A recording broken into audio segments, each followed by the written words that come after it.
আসসালামু আলাইকুম। আমি ডাক্তার মোহাম্মদ আসরুজ্জামান পাটোয়ারি আছি আপনাদের সাথে। আশা করি যে যেখানে আছেন ভালো আছেন। আজকের ভিডিওতে আপনাদের স্বাগত।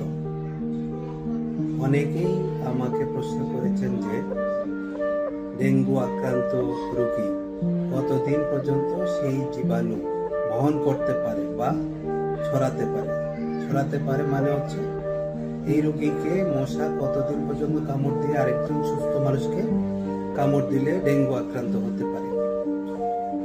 সাধারণত 4 থেকে 7 দিন পর্যন্ত এই সংক্রমণ পিরিয়ড।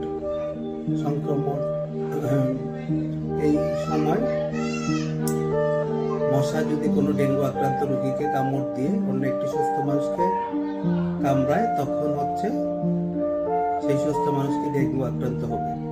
সাধারণত জ্বরের একদিন পূর্বে থেকেই সেই সময় গণনা করা হয় এবং অনেক ক্ষেত্রে এটা 10 থেকে 12 দিন পর্যন্ত হতে পারে। তাই যিনি ডেঙ্গু আক্রান্ত হন মশারি খাটিয়ে ঘুমাবেন, যাতে অন্যরা ডেঙ্গু আক্রান্ত থেকে রক্ষা পেতে পারে। কোনো প্রশ্ন থাকলে কমেন্ট বক্সে জানাতে পারেন। ভিডিওটি ভালো লাগলে লাইক শেয়ার করে দিন। স্বাস্থ্য বিষয়ক এমন গুরুত্বপূর্ণ তথ্যের জন্য ইউটিউব চ্যানেলটি সাবস্ক্রাইব করে রাখতে পারেন। সাথে থাকার জন্য ধন্যবাদ। ভালো থাকবেন। আল্লাহ হাফেজ।